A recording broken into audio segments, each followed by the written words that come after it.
Kakati nno gwenjogerera kaweddemu gwe mukwano gwange ali eyo asinziira ku Yugi Updates TV kaweddemu oluvannyuma lwa Bakongo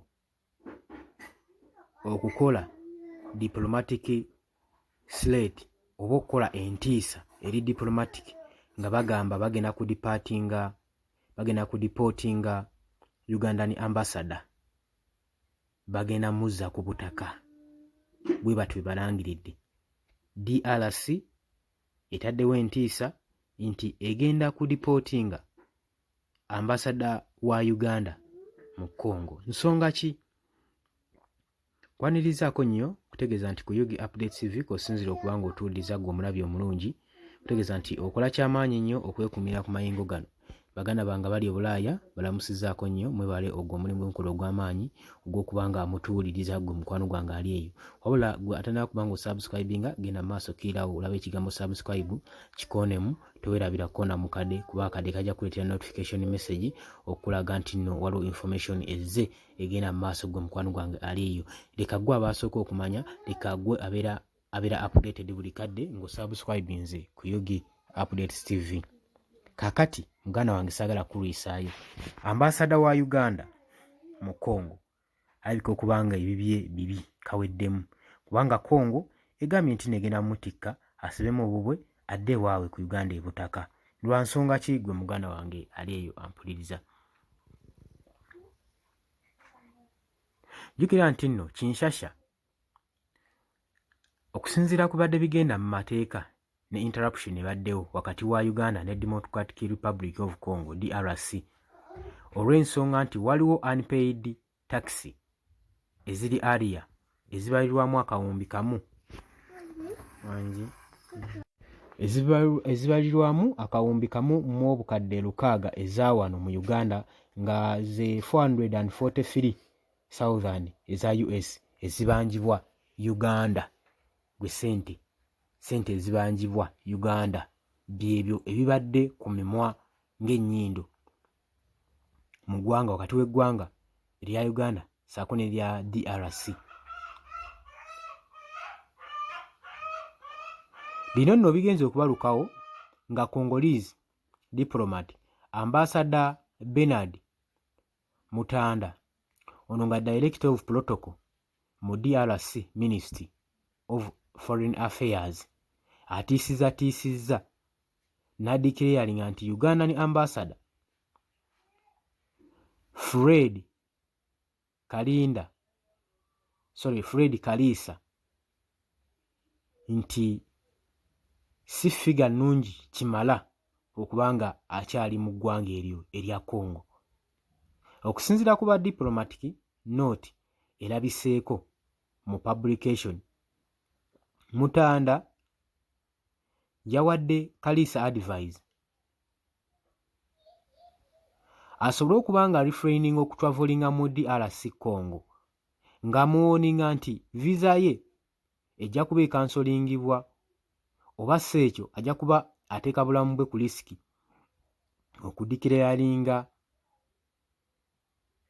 okudikiralinga nga ye omuntu. Eno nooti yayita mu September nga 27 yadirivalingibwa mu Uganda ne Deputy Ambassador mu DRC Twaha Matata. Uganda eno tension ezzeewo ng'esisitinga nti omusolo n'ettaka eripangisibwa okuli ekizimbe okuli property ya Uganda ekimanyikiddwa nga Uganda House nti zibeere nga ziridyusingibwa ate zibeere nga zisasulwa direct ne DRC Top Revenue Agency okusinga okuba nga zisasulwa ku individual account. Kaakati jjukira nti nno kino ekizimbe kiroketingidde ku 17 Avenue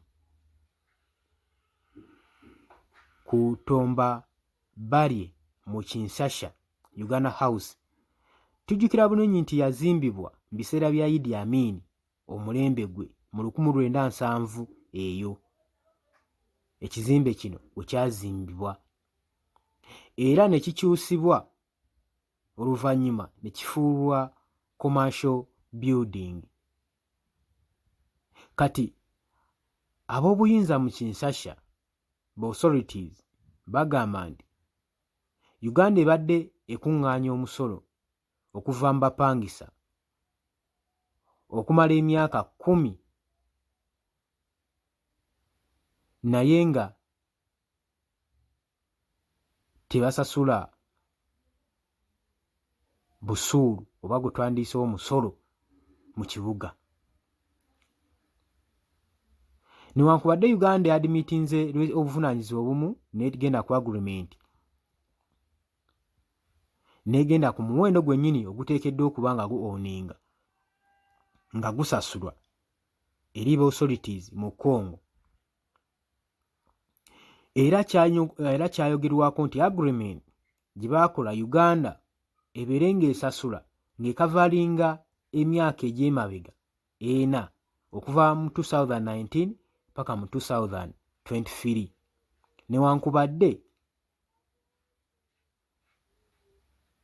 newankubadde FB Anti-Fraud Brigade yaprovidinze Ugandan diplomats ne bank account ne lawyer waabwe basobole okuba nga bamusasula nga kwe baba bayisa ssente ezo nga bazisasula.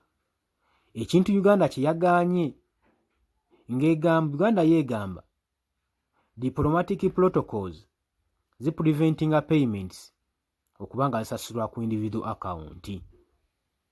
Era aga Uganda diplomat ebeere ng'engaginga ne DRC's Ministry for Foreign Affairs era yakkiriza okubanga badipostinga mu ministries account eyo ba authorities aba Kinsasha gye bayinza okuba nga basasulira ssente.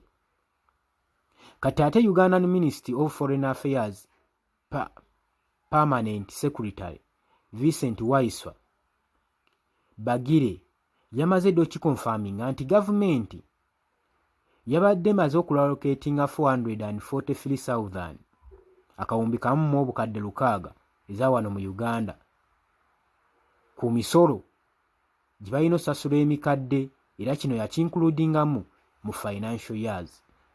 Ambassador Kaliisa yagenze maaso n'okusoyasoya ebibuuzo nga bamusoyasoya ebibuuzo ku muwendo ogwalina okusasulwa ogweyingingibwamu ba Congolese Revenue Authorities basobole okuba nga bateekawo negotiation okuteeseganya ku terms and condition. Mu August 28 yawandiikira Director General of the General Directorate ow'emisolo DRK mu DRC ng'anoonya okuddamu okuba nga batuula baddemu bateeseganye bakole renegotiation engeri gye banaasasulamu ssente zino. Kaliisa n'apropoozinga naawe ekirowoozo nti DRK ajja twala ensonga zino zibeere nga zeexpandingibwa zikolebweko resolution basobole okuba nga baavoidinga delays. Newankubadde Deputy Twaha Matata yaripootinga n'adisagreewinga naye ng'alemerako nga insistinga agamba payments zirina okuba nga zigenda through DRC Foreign Affairs Ministries nga bafollowinga ministries okuva mu instructions okuva mu Kampala. Week we yayitawo Anti-Fraud Brigade yayissuinga notice ng'agamba etiisatiisa Ugandan House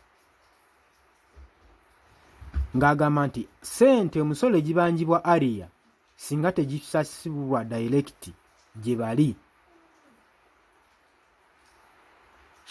Kaliisa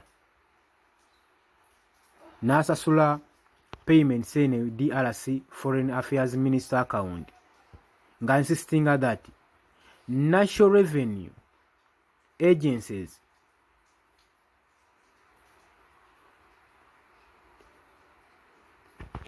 tujjukira nga September nga 25 Uganda yakola partial payments eya US dollar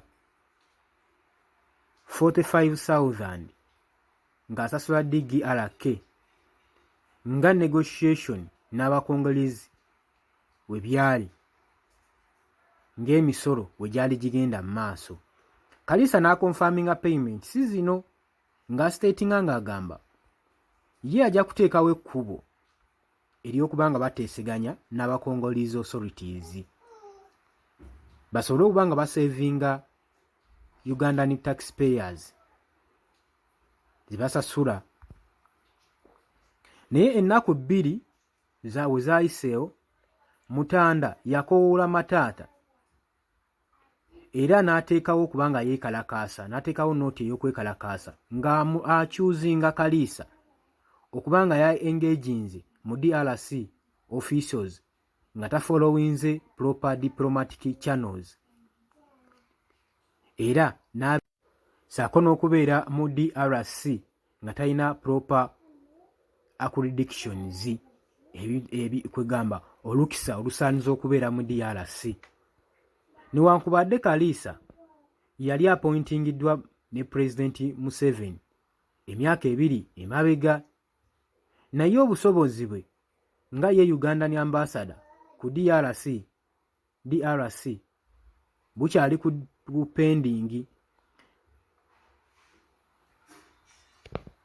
Kati nekirabika nga ebya muganda waffe Kaliisa bibi era kyekitaddewo olutalo wakati wa Uganda diplomat saako n'abakongo okuba nga tuli mu kusikangana muguwa, saako ambassador bamugamba tageza n'alinnya ekigere kye mu ggwanga erya Congo nga we yakikoze n'amenya amateeka. Obadde muwuliriza mulungi, we bali kwekumira ku Yugi Updates TV, mbaagala nnyo.